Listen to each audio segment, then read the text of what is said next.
Okay,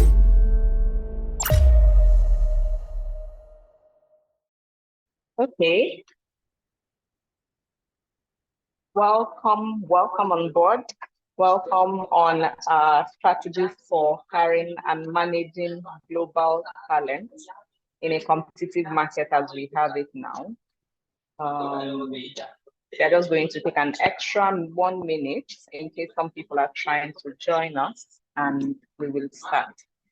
Already, I have one of my panelists here, sitting pretty, if I may say. And we are waiting for a second panelist to join us. Just a bit of background music before we start.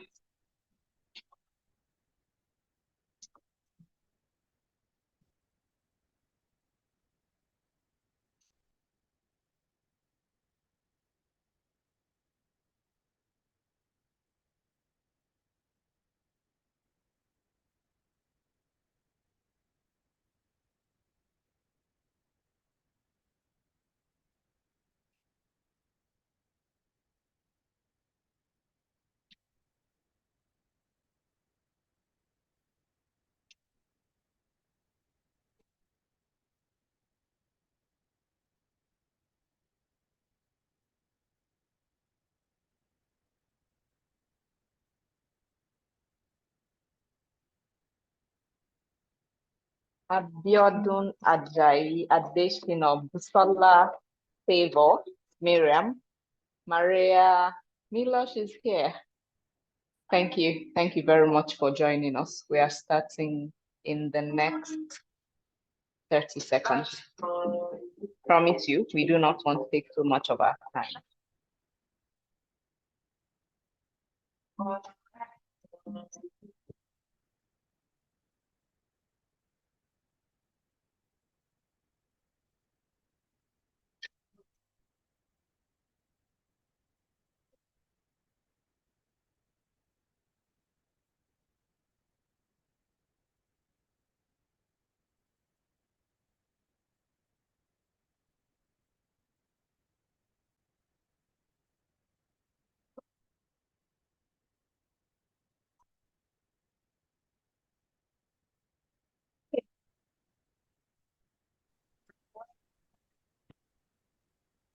Okay.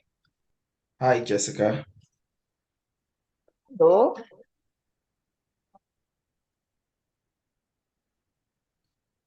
Awesome. Apology. Olatunji is here, so we can start. Great. Olatunji, we're rocking to some Ashake music before you join us, so we'll take it off right now. Hello, everyone. I'm supposed to introduce myself first. My name is Jessica, and I'm going to be your host today. I'm trying to find the word that Osita used to describe me on LinkedIn yesterday, but I'll probably find that before we come to the end of the webinar. But yes, I'll be anchoring the webinar today where we'll be discussing the strategies and the measures to put in place when you're trying to, as a global company, you're trying to hire and manage your talents globally. As you saw from the flyer, and you can see their, can use beautiful, handsome faces. I have two panelists here with me. I have Osita James and I have Olatunji Amodu. The interesting thing about our panelists today is their experiences cut across Nigeria and other countries, right? So we will not just be hearing perspective. The perspective will not just be Nigerian, it's going to be global, which is what we are aiming at. So I will give a minute each to my panelists to introduce themselves. Their portfolio is so long, so lengthy, and I think it's best they take it by themselves. They will probably know how best to summarize it in 1 minute, because what I saw, I'm not sure I can summarize in 1 minute. So, Osita, let's start from you first. I already mentioned your name, but you can tell us who you are, what you do, and the perspective you are bringing to this webinar. Hi, everyone. My name is Osita James. I am a startup lawyer and an entrepreneur, but I dabble and do several different things in between. I am currently undertaking a master's in innovation management at the Nottingham Business School. I have a postgraduate diploma in technology and management from the Nigerian University of Technology and Management. And yeah, I've been doing startup for like 4 years. So that's just like a summary. I write poetry in my free time. Okay. I mean, Osta just confirmed what I said, that there is no way I was going to summarize that in 1 minute. So it's best I let him to do it. He had like a plethora of degrees and all of that. Osta, thank you very much for making time out of your very busy schedule to join us. We really appreciate it. And we look forward to the insights you share with us. Let me hand over to my boss, Olatunji. Hi, Olatunji. Hi, Jessica. Thank you so much for having me around. In 1 minute, let me just say, I would describe myself as a strategic human resource professional, with experience, in managing people, in Nigeria, Africa, and US, and in the United Kingdom as well. Uh, I'm actually looking forward to a very, very engaging conversation today. Thank you so much for having me. Awesome. Olatunji, I love that you mentioned strategic because it's part of our topic, so I'm probably going to start from you. But let's circle back a bit. Businesses today is no longer as usual. With COVID, a lot of things changed. Not just how businesses operate, but how the people aspect of businesses, which is literally the core of businesses, operate now. So businesses are no longer restricted to their geographical location, right? Before COVID, it's the case that if you're going to work for perhaps a US company, they will most likely have to sponsor a work visa for you to be able to even work with them in the first place, even though they might not actually need you to come into the office every day. But with the advent of COVID, a lot of things have changed. It has given companies the opportunity to expand into countries without even being physically. And when I say physically, I mean location-wise, without having physical offices there, operate out of there, garner revenue from there, get their fair share of market share, still with no physical office, and still have legal employees in these countries, right? Particularly when it comes to hiring talent, right? Things have changed. And it has become essential to have globally accepted strategies or best practices if you have to stay afloat, or what I would say, stay competitive in terms of being relevant as a business person, being relevant as a business, and also being relevant in terms of hiring best talent, irrespective of where they are. So we are hoping that at the end of this webinar, you, my attendees, even I myself, will have a deeper understanding of the evolving landscape of global talent acquisition, its significance and how to gain competitive advantage. We are also hoping that you would learn some methods from my panelists here of how to identify, if you're in the HR field, how to identify, attract high caliber international candidates who would probably not take a glance at you, right? There are strategies that will make them respond to you in the first place when you send out those LinkedIn connections and try to offer them those entry interview slots. Okay, because we took a bit of time to start, we'll get right into it. So it's going to be the case that I'm going to throw a question to either of the panelists. They're going to address it. And if you have questions, you're part of the audience, please feel free to drop them in the chat box and we are going to respond to it. So Olatunji and Osita, let's take Olatunji first for this one. I would like you to give us a bit of insight from the HR and strategic perspective, how you believe that talent acquisition has evolved, post COVID-19. And in fact, please come down from COVID-19 and actually come to 2023. Where we are today. Yes. All right. Thank you so much, Jessica. A whole lot has changed, in the talent acquisition process post-COVID, up till date.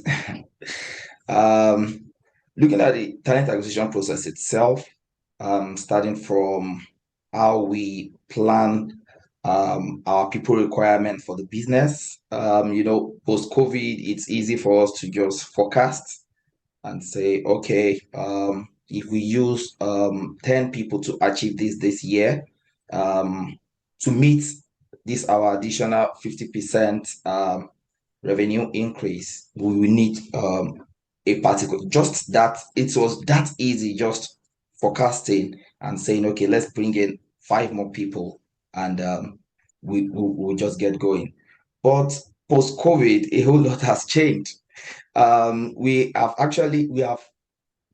gradually moving from that forecast way of planning for our workforce to something that is now real-time data focused or scenario-based focused now.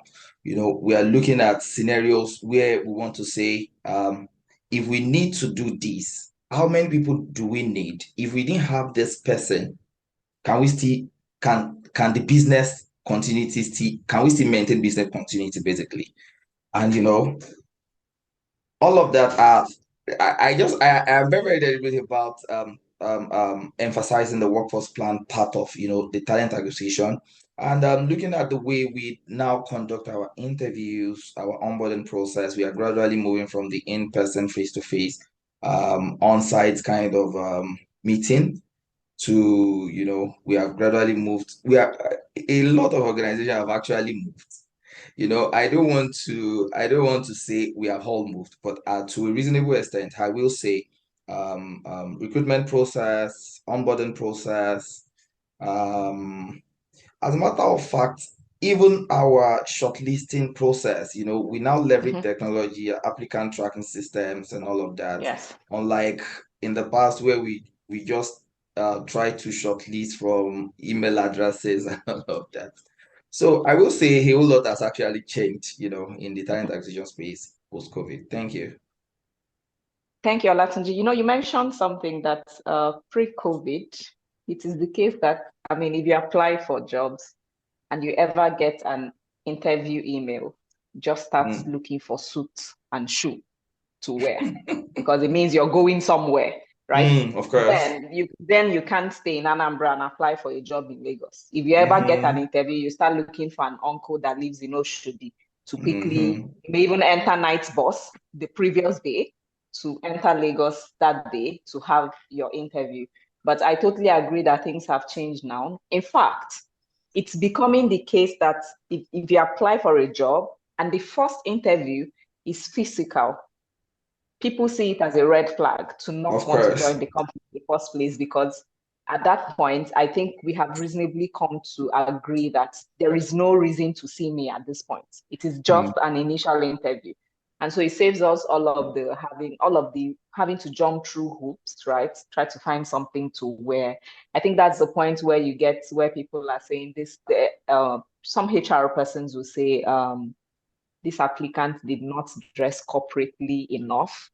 Their shoe was not properly polished. But now you can literally, in quotes, wear boxers and just wear a jacket on top, and then you go through your interview and then you're moved on to the next stage. Thank you very much for sharing from the HR perspective. Osita, would you mind giving us how the concept of talent acquisition has changed from the legal perspective post-COVID? To be honest, a lot has actually changed. Like before, when you were working, people trying to move to a different country was not very common. Like people working from where they are in different companies was not very common. So the legal framework for that was not necessarily much needed. But right now, you now have lots of remote workers that work in Europe and work in the US and other countries, and they are living in Africa. So then there becomes the issue of double taxation, because the issue is now where exactly are they tax resident for the purpose of the remote work that they're doing. The country, the company that employs the person is currently in probably has their own requirements for withholding tax. So if the other person is now working in their own home country, the home country is also insisting that since the person is like physically resident in their country, that they're the ones entitled to the tax, and the other country is also saying that they're the ones entitled to the tax. So that's like an issue that has now come up because a lot has changed in the way people are working. Well, but as we go on in the conversation, I'll explain how some countries have sort of resolved this to also be able to attract talent to their own ecosystem as well. Awesome, Osita. So we are holding that thought because we know you are going to get deeper into it. Okay. So Olatunji, this one is for you. Okay. I would like you to share with us the key factors that you have seen that you know is workable, that is obtainable, that will make a candidate stand out in a global talent pool. Now, I want you to take into cognizance the fact that when people apply for jobs now, they do not even know who is reviewing their CV. Of course. You do not even know if it's a white person, right? So what are those globally accepted standards that your CV has to meet for the HR person to even perhaps decide to open it up at all and consider if you're worth, in quote, inviting for an initial interview? All right. Thank you so much for that question. I will, like I said in my first response, recruitment has actually moved from trying to shortlist from your mail. These days, we now use applicant tracking system. So for everybody that want to, we should start from that angle. Your resume must be able to pass the ATS test. That is very, very important, And I think there are a whole lot of formats online there that you can use, to test if your current resume, meets the ATS standard. Then beyond that, you want to look at other things around your executive summary. How are you able to put everything you have done and you're currently doing together in such a succinct way that it will interest if that is, you have now passed the ATS test. Now you need to impress the person that is shortlisting you. So, and that is the first thing they want to see after your name, in 2-3 lines. You want to put that together just to ensure that you are able to capture the attention of the recruiter. Beyond that, you want to I, as a person, if I'm sourcing for a global role, I want to look at certain beyond your experience on the job. I want to look at certain things around your digital fluency, how how um how adaptable are you to culture around the world? What is your understanding of other people's culture and all of that? I want to see that in your resume, being a global talent. I want to see communication skills. Um, I want to see collaboration and teamwork. I want to see, all of that in that resume. But beyond that, as a talent acquisition specialist, we want to go further to also test, all of these things that you have actually put in your resume, just to be sure that we are bringing in, the right person who has the right. So there's a whole lot of system around that. So we have assessments for culture fit, we have behavioral assessments, we have cognitive assessments. By the time we put all of this together, I think most times we always arrive at getting the right talents, for the role.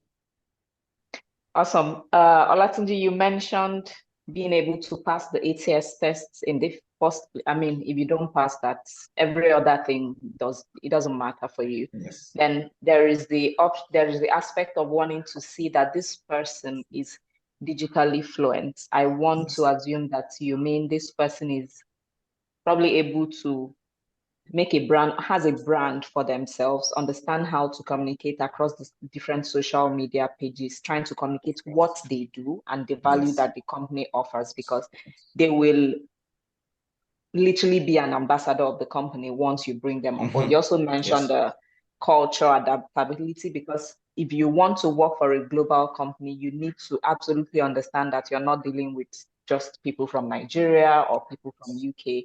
So you have to understand what things are like for people here, what things are like for people here, the time zones, what people find offensive according to the regions where they are. Perhaps what you think is a joke over here might be something that is being found offensive. And so you do not want to jokingly make a joke to a colleague and they will find that offensive. You probably don't even know. And you also mentioned collaboration and teamwork. Just to confirm, right? Is it possible for a recruiter to see all of this just from opening the CV? Is there a way this person can present their CVs and you can see it right from there, even before inviting them for the initial call? Of course. There's a way one can describe what they have done in the past. Okay, maybe somebody writes something like, I have worked with cross-functional teams or I've managed cross-functional teams, those kind of conversation, or maybe the person then go for that to break it down into those specific teams they've worked with and all of that. So that will show that, okay, this person has, in one way or the other, work with different people at different times, or maybe people within different time zones, as you have also mentioned. All of this can still reflect in a way. However, like I mentioned, we will take it beyond what you have written in your CV and put you to, some assessments that will further validate some of the things, we can see on your CV. Awesome. Thank you. I'm holding that thought. I'm still coming back to it. But Osita, this one is for you. And that is me bringing some of that thought that I was holding from the previous time. So would you mind telling us, giving us examples of successful strategies, for overcoming cross-border legal and cultural challenges during the hiring process? Why I say this is because post-COVID, you had to hire someone for you to hire someone in a country, you have to have a legal entity there. It's through that legal entity that you can issue an employment contract. If you don't have a legal entity in a country, your contract is void in that country. It can be sued, it can be challenged, it can be taken to court, and so it might as well be unlawful. Put stamps that is not along the lines of the labor law in that country.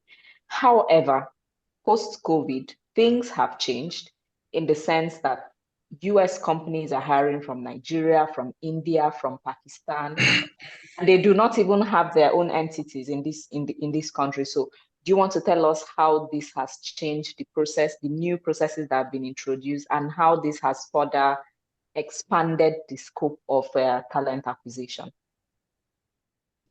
Well, to be very honest, right, because this one is like directly from my own experience, because we have a Black Crest legal practice where I advise startups and different talents, high talented individuals which are trying to move to different countries. We have people that get jobs in Europe, jobs in the US and the UK.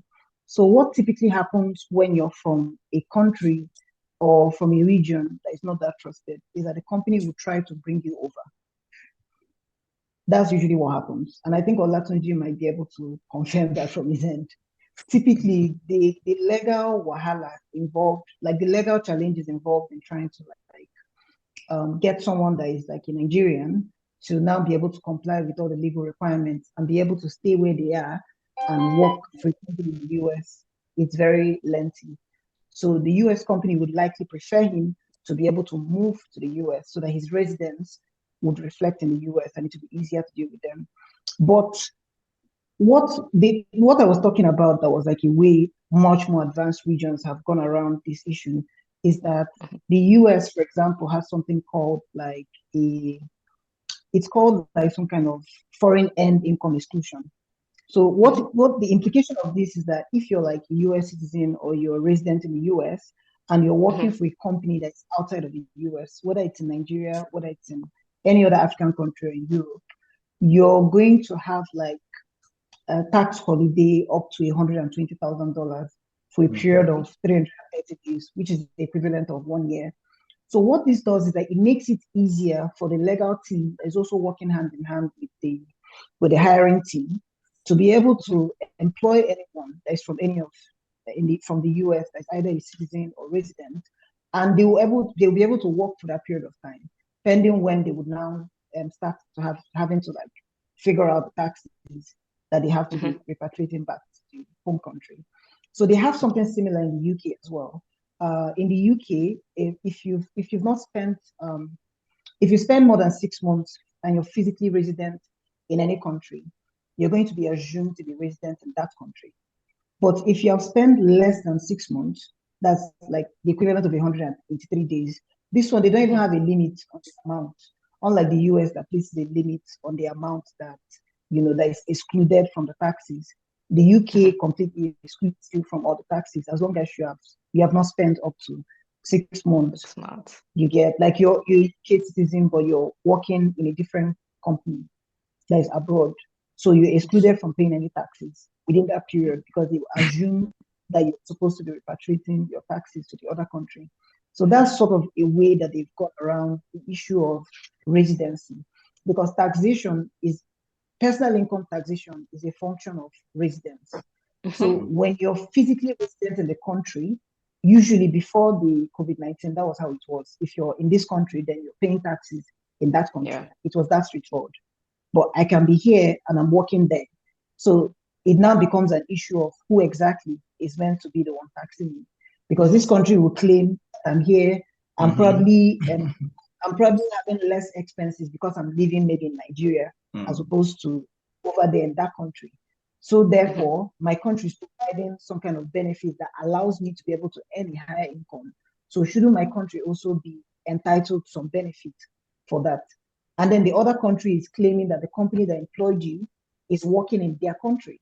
So if they're paying you, you're supposed to be paying taxes to them as well. So like, again, it doesn't work in all jurisdictions. That's why people are constantly trying to figure out how they can go around it. And people have preferences for people with certain citizenship because it makes it easier to deal with their tax residents. But that's Absolutely. Like largely some.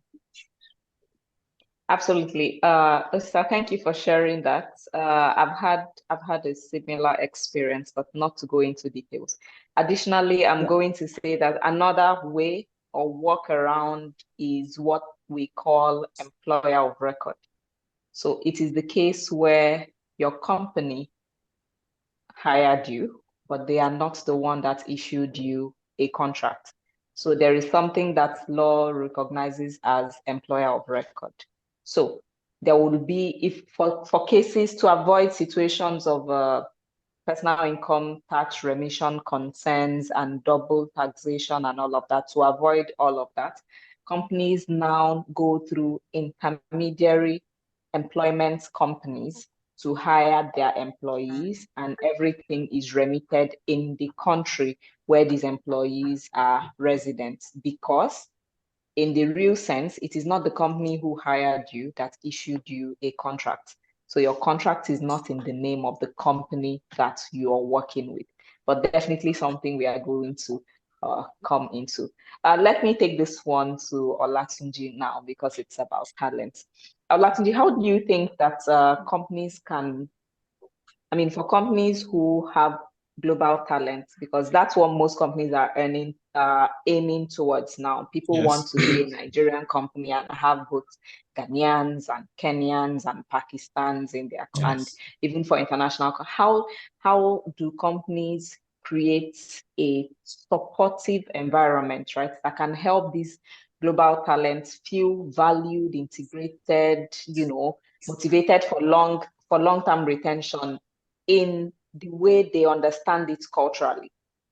Because it's not just having a global standard, right? What you may call value integration for a US-based employee may not be same for Nigeria, such that Nigerian people might prefer lunch tickets and someone in the UK might prefer train tickets, right? How do companies put policies to see that their companies, their businesses are creating an environment that is supportive and makes all of their employees, which we can call global talents here, valued? All right, thank you so much, Jessica. I will just say organizations that have people in different countries are expected to be very, very big on diversity, equity, and inclusion programs or initiatives, because this is one way that you can actually, bring everybody together and make them feel like a part of, one of a single organization, basically. So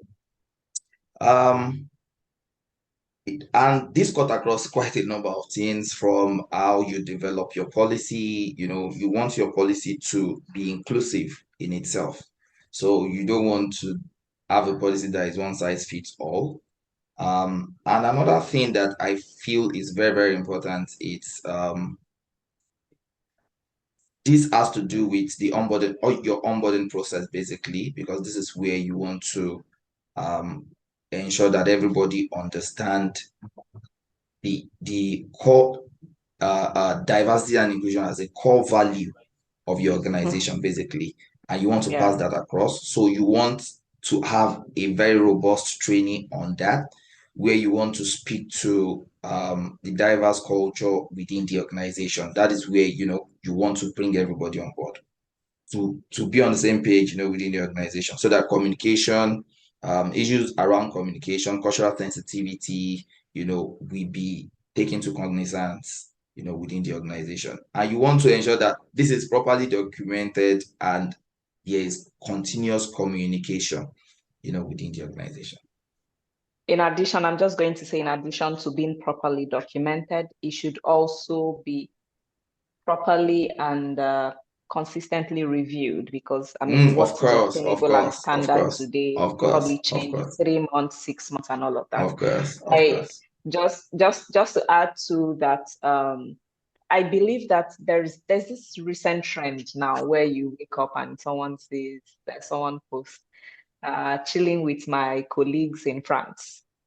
So the companies now have international retreats where they sponsor everybody to Bring perhaps everybody come together, to, yes. yes, to perhaps come to a country where they have an entity in, or even choose like a totally neutral country where somebody won't say they are coming from their house, because even the people in that country want to travel.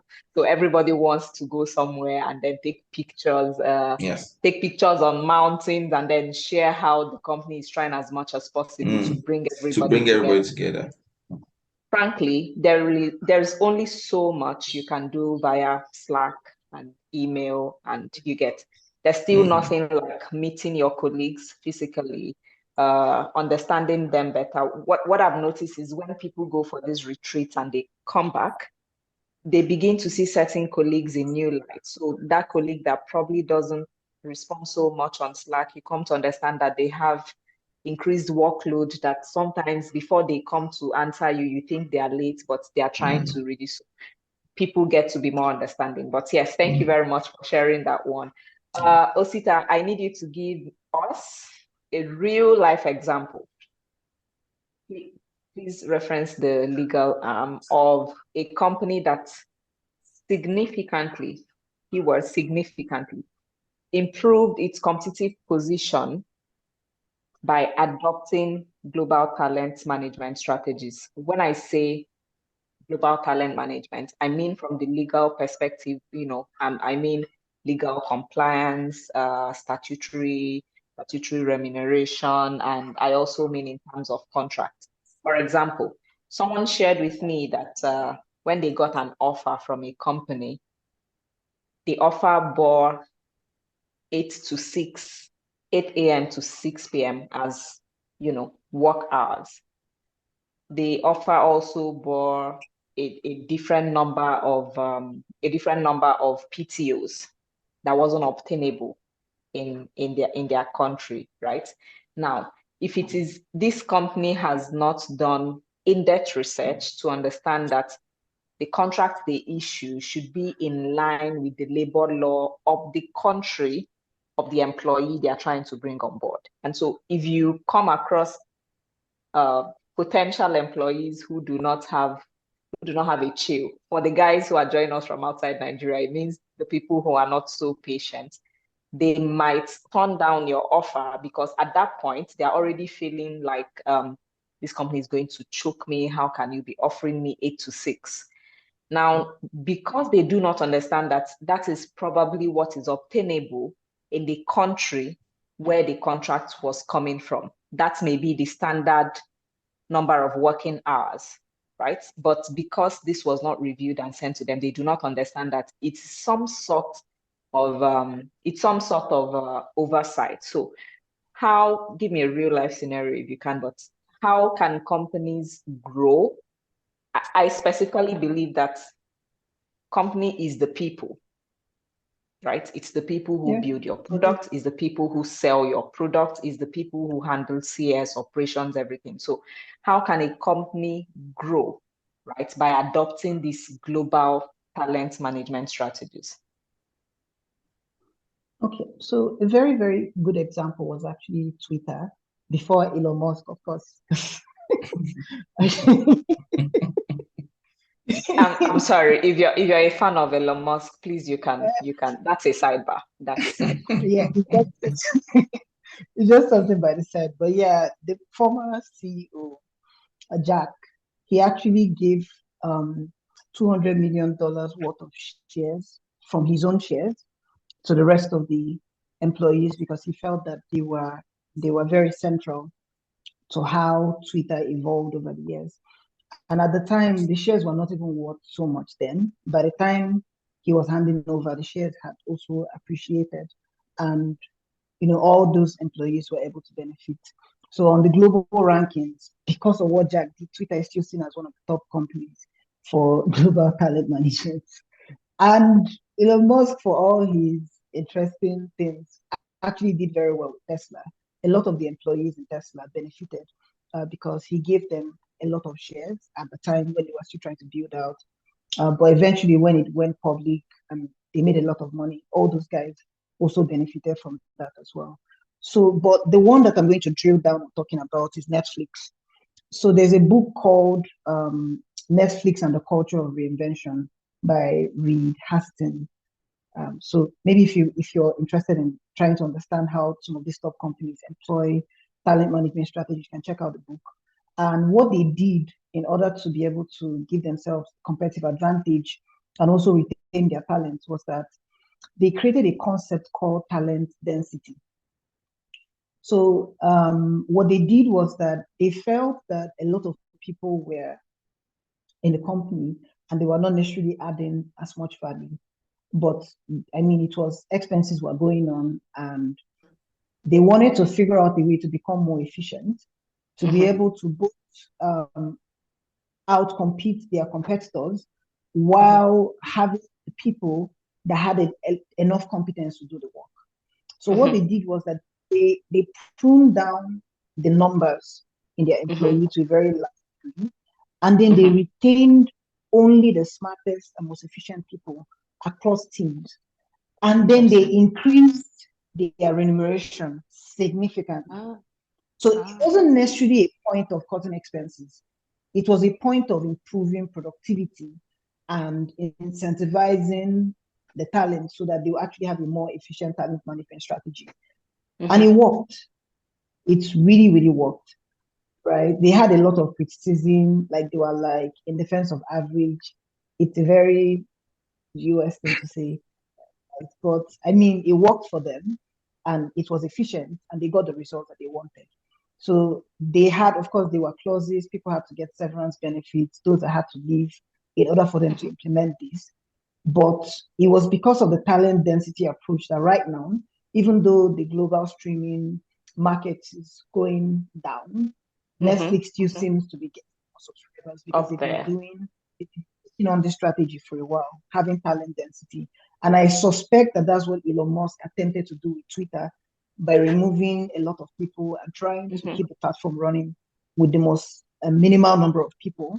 And I'm not sure if it has worked so well, but it has worked for Netflix. So that's like an approach that can work. Awesome. So you mean companies employ the approach of pruning the not brightest talents?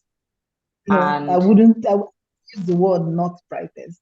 It's more about trying to focus on people that actually produce a lot of results. So should we say more innovative? Yeah, more innovative and more productive. Okay. More innovative and productive. So it's possible, I may be wrong, that some of the layoffs we are seeing is not may not necessarily be as a result of absence of revenue or inflow. It may be the case that the company is trying to tweak their operation model such that they have the best minds, they believe, retain the best minds, and then let the other ones go. Please hold that thought. We are going to come back. We are going to come back. I if I push so much on this, I think there are some Elon Musk people here. So please. But this one is still for you, Osita, but Olatunji is going to take out of it. I'd like you to share some common pitfalls, right? Or mistakes. Now you see why I said hold that thought, because that companies make when hiring, managing, and firing global talent. Now, I want you to, well, sadly, Elon Musk has to come up again. Recognize Elon Musk's recent strategy where you come to Twitter and you see that your boss has fired you. You have not even gotten a sack letter. You have not even I think Trump even did something similar. I'm very sorry. We have, Democrats here, where someone does something and he fires someone on television. So people on TV know that you've lost your job even before you lose your job, right? So these, I'm already mentioning the pitfall, but tell us more, pitfalls like this that make hiring and managing of global talents that companies do really. That's perhaps they don't understand that it gives them bad PR and words spread fast. As much as Twitter is, a very big company, global, if someone approaches you for a role in Twitter now, you probably say, okay, let me take a step back and think about it twice. Why? Because it has shown that there's a possibility that you wake up one day and your boss says he has fired everybody on Twitter or on X. Yeah, so please tell us some of these pitfalls, especially from the legal perspective, and then Olatunji would also come in to share with us. Okay, the first thing I'm going to say is that there are actually some companies that are too big to fail. There are actually some companies that are too big to fail. It does not work with a personal brand when it's like an individual. And I think Kanye West proved that when he made some comments and then suddenly Adidas stock went down. And now I don't know how he's doing, but yeah. But for businesses, I strongly doubt that there's anything Apple will do that will make people not want to buy the next iPhone 16 or iPhone 15. Not unless they're killing people. I strongly doubt that. It's just like when Elon Musk did what he did, but people are still using Twitter or X. I mean, they even launched the competitor. I don't want to mention their name, but people are still using X. So yeah, so I'm going to just go some of the common pitfalls that mistakes that companies make when they're trying to hire and manage global talent. The first one is poor legal documentation. You just mentioned something when you were speaking earlier about how someone did not know some of the laws of the specific country that of the people that he was trying to hire, and then now put in some clauses that would not necessarily work. So when you dealing with startups, in my line of work, we have a lot of people that don't include clauses like non-compete So they will now have people that learn about their business and go on to create a competing business against them. There was actually a popular incident. I can't recall which fintech, but there was just another fintech that their employees left them and then used their idea to support the other guys. And it was very open on Twitter. They were like that they should have known better. So it just shows that even big people, in quotes, can also make very funny mistakes. So trying to ensure that the contracts are standard, basic things like confidentiality clauses, if the person is going to have equity or shares, like an employee share option, how does it work? To prevent scenarios where people are saying that they cannot convert the shares or that somebody devalued the share just before they went public so that they will not be able to benefit from it. Then you now start seeing something like fraud, insider trading. So you need to structure the contract very well. Poor legal documentation is one of the biggest pitfalls. The second one that I'll mention is when the incentive is mostly revenue centric. Revenue centric incentives don't work. It doesn't work for Gen Zs because when people were asking people in the US what's the major reason why they left their place of work, majority of people were not saying because of the amount that they were being paid. Like majority of people were saying a place where they felt like their work was valued, like they felt like they were creating an impact. That was what it was. It wasn't about how much you were being paid. So Gen Zs are a very interesting. I mean, just a side joke, right? They can only say that because they are paid well in the first place. But yes, we can continue. Okay. Thank you. Sorry, please. I didn't catch that. Sorry. All right, it's fine. We totally understand. That is the remote work that we are talking about. So I made a side joke. I said the reason the Gen Zs in US who answered that question could say that it's more about where they are valued is because they are paid well in the first place. I don't really agree with that. I don't think it's mostly that because I mean they have a lot of Africa has like the largest number of population of young people. And it's fine. I'll probably invite you to the next webinar. We'll argue that one out. But yes. Okay. But yeah, having your strategy just around the revenue, it's going to be a common mistake because a lot of people want to connect with the vision. Like if someone is trying to help people become more efficient in their processes, and as a result of that, they're helping companies save like hours, millions of hours in productivity. So the person wants to feel like a part of that big vision. Maybe you want to work with Red Cross because you want to help protect the world and help people to not be hungry, help people that are already in crisis and things like that. So it will be more about the mission more than it's about the amount of money. So people that their strategies are revenue centric would then make the people that they are speaking to now focus only on, okay, how much is it versus how much am I get with a different company? While would have ordinarily been more interested if they led with exactly what the mission and vision of the company is and how they're going to play in actualizing the big dream. So the final thing I would say that is a common pitfall is when you have a poor corporate culture.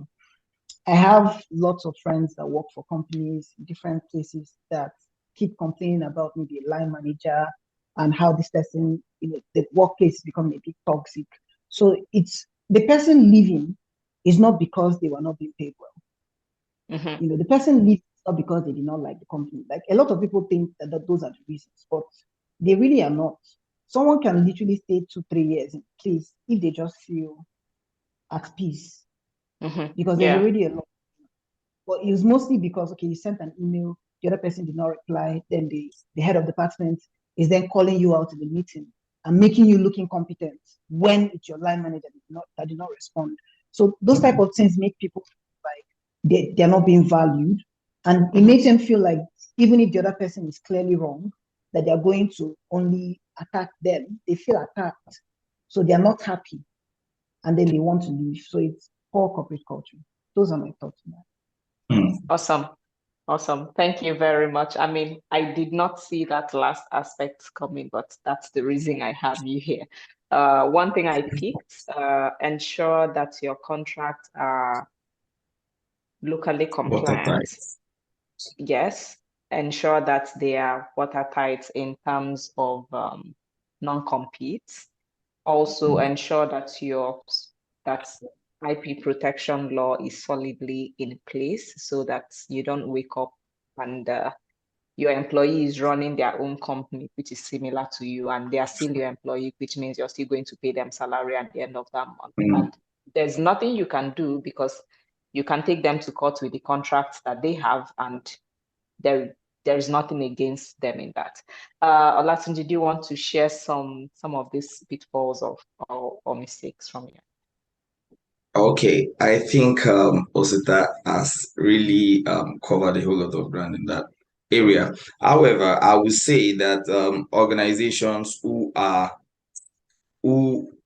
undermining diversity and inclusion initiatives, we have a whole lot of issues, and I'm speaking to being deliberate about as little issues as time zone issue.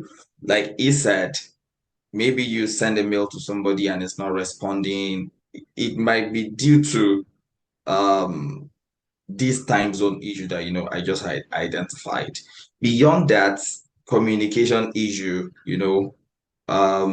we and what I would then say is that organizations who are not deliberate about their diversity and inclusion issues, we definitely have issues when it comes to hiring, when it comes to managing, their talents across board.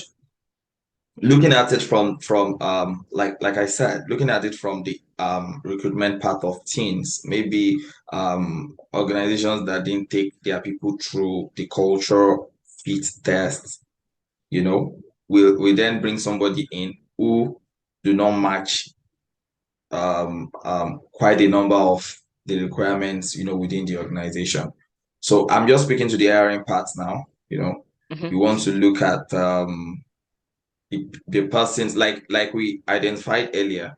The digital fluency of this person. Is this person a collaborator or somebody that like to do that like to work alone?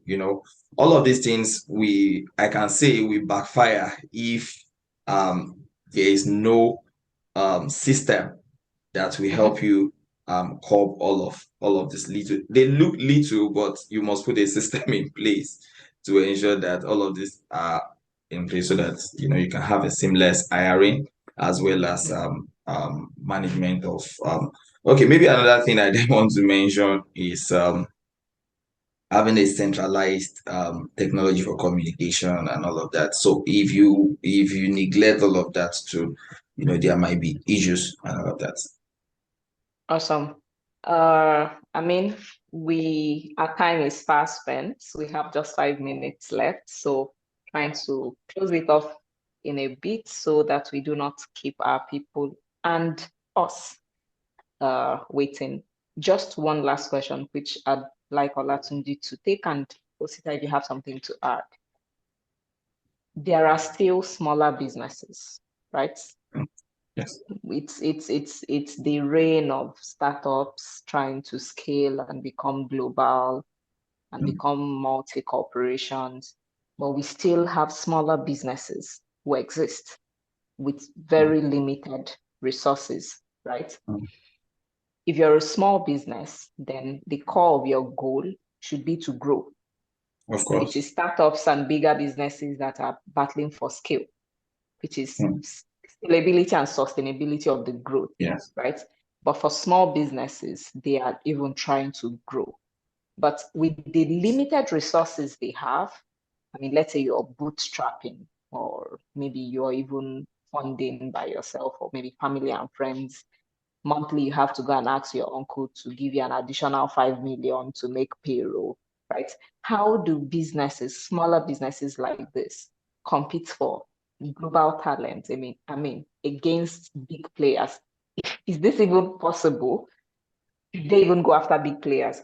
There is this example, there was this screenshot on Twitter where someone tried to poach someone from a company, and the person they were trying to poach responded and said, "Hi, you probably didn't do your research well. I checked and my annual salary is more than your recent raise." Wow.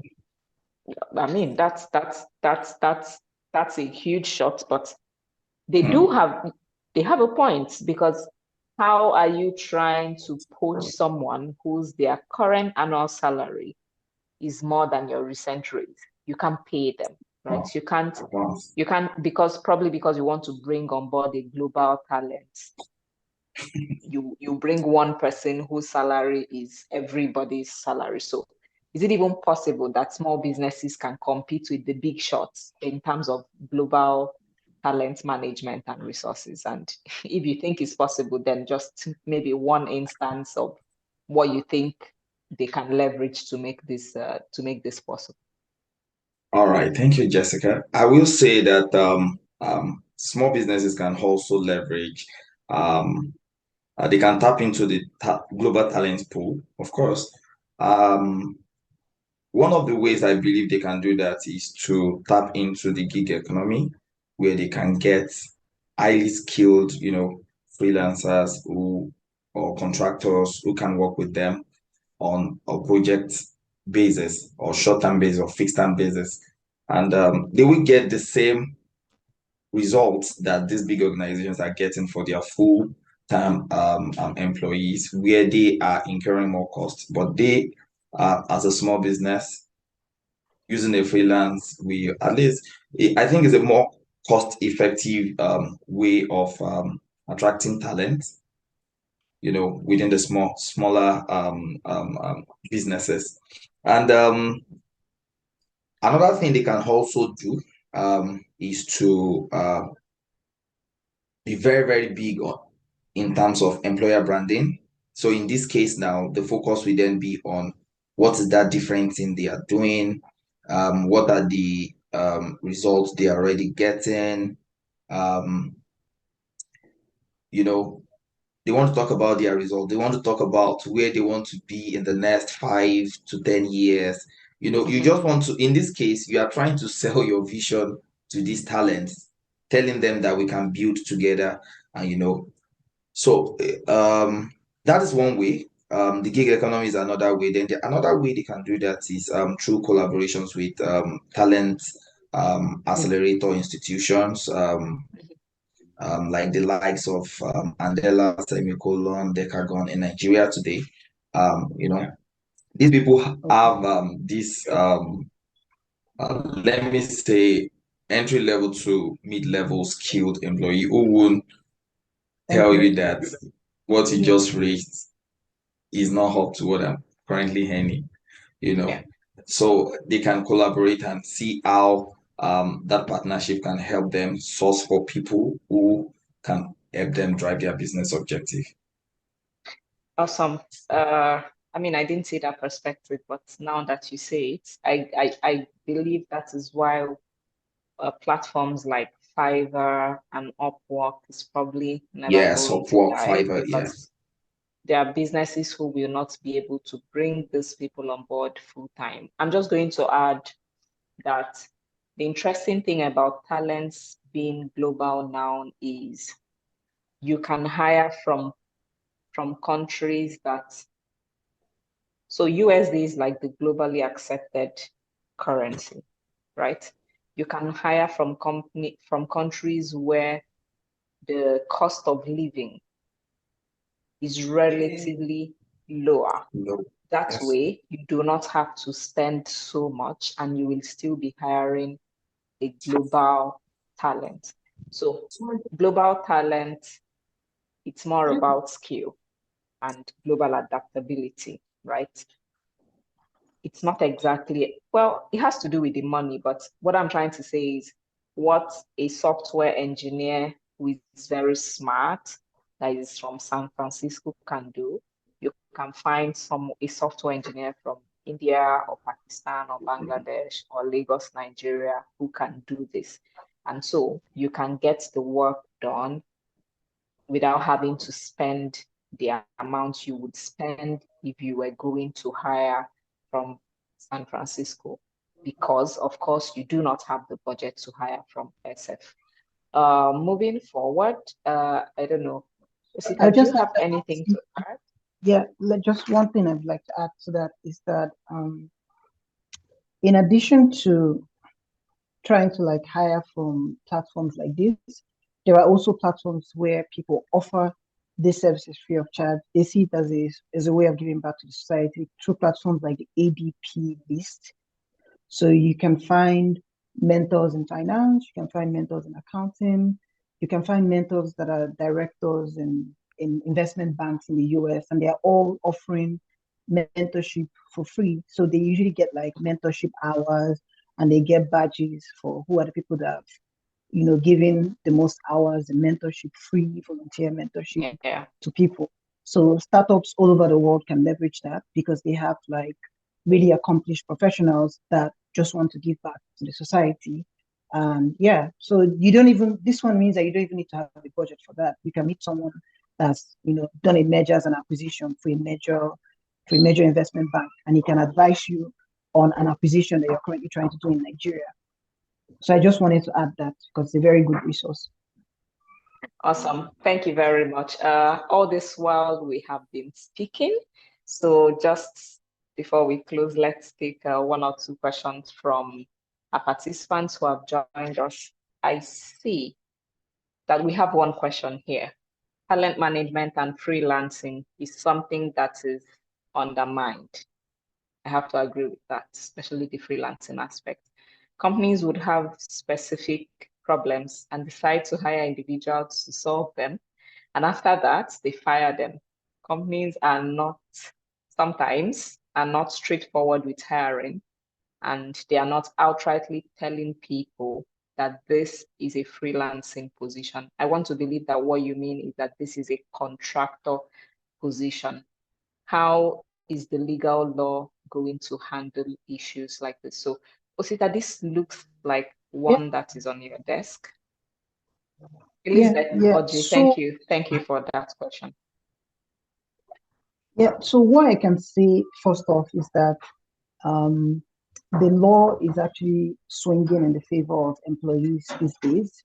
Most big companies that lay somebody off, they usually try to pay severance benefits and just pay you an amount so that you just let them be so they can focus on their business. Because if they know if they take it to court, you can get a lot of money from them.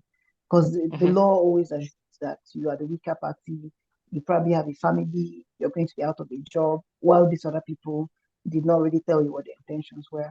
So the law usually favors employees. It's like that even in Africa. In Nigeria, for example, National Industrial Court tends to favor employees. But it's just that we don't have a very litigation-driven culture in Africa. So that's why a lot of people don't really get the benefits of these laws. But the laws actually favor the employees to a very large extent. Awesome. Elizabeth, from my end, I would say subsequently, if you're trying to take up roles, you need to clarify if it's a freelancing gig, if it's a contractor role. When you say it's a contractor role, it means it doesn't come with any employer contributions, right? There's no statutory compliance. Or if this is a full-time role. So from my understanding, the freelancing is for gigs. Once you're done with the gig or while you're brought in, then there is no need for the company to keep you again. It's like they shared here, it's a way to cut costs because companies sometimes cannot afford full-time employees, and so they can't keep paying you month on month. We have another question here. Olatunji, this one is for you. And this person says, is it possible, Busayo Felix says, is it possible for talents, in parentheses, who are not really qualified? I want to assume this person means who do not have so much work experience. Is it possible to write or to craft their CV in ways that ATS will not reject them? So I think the bulk of the question is, how do you craft your CV in the ATS standard to meet the ATS standard? Because I'm not sure it's an experience thing. It sounds more like a lingo thing, right? The way you describe what you do, the words that you use. So, Olatunji, if you can, please take this one for us. All right. I would just say, like I mentioned earlier, there are a lot of templates that can be leveraged here online. All you just need to do is to just search for ATS compliant resume templates. And using those templates, you will discover that when you apply, ATS will be able to take your resumes in, because when your resumes are not actually ATS compliant, it's an immediate rejection. So your resumes won't even go further at all. So I think just going online, getting those ready-made templates will really be helpful. Awesome. Thank you very much, Olatunji. I think that explains why there are some job roles that you send application for, and in the next 2 seconds, you get, sorry, after careful review, we cannot move forward. And you're like, but you never review anything now. How you can't take notes and no pass? The ATS already understands that you cannot pass through. So the ATS has been keyed or given directive on what will pass. And pass here is PARSE. And if your CV is not crafted, or if the particular words perhaps the ATS wants for that role is not included in your CV, then you will get the automated "you are not qualified" in. So I definitely agree with Olatunji that you should research on ATS compliance standards. And once you craft your CV, you should also check out some sort of demo ATS platforms where you can make applications and see what the feedback is from the ATS system. Well, guys, this is 9 minutes past our time. Please pardon me for taking extra 9 minutes of your time. It was amazing having this discussion with you guys. We have another one coming up next month, and this time we will be discussing about engineering management, global management of engineering talent. So if you're here, we will be sending you an email that will contain the recording of this webinar after. Feel free to register for the next one. We discuss issues like this. The goal is to constantly break down the global standard of expectations in terms of being a talent, in terms of being recruited, in terms of being managed, and in terms of how you explore your life as a remote worker working for a country in another location. In the absence of other questions, no other questions. Olatunji and Osita, again, I want to say a huge thank you for making time out of your very busy remote work schedule to have this discussion, to have, I promise you, all of the background noises, we don't mind. That's what it means to be a remote worker. Sometimes you see people who are working from inside down food, they're having meetings, right, and check-ins. Thank you for making time out of your very busy schedule. And you, our participants or attendees who also took time out of your, it's close of work. You could go to your houses to relax, but you decided to join us. Thank you very much. We look forward to having you in the subsequent webinars. And yes, if you are a company or a business owner, or even a remote worker, and you're looking for an employer of record service or a PEO service to help you hire and manage your global talent, this is our forte at Native Teams. Please feel free to reach out to us via our website or via our email address, through which we'll be communicating with you. Enjoy the rest of your Wednesday. I like to end it with music. So if you stay with me, I'm going to play some very interesting Ashake music before we all sign off. As usual.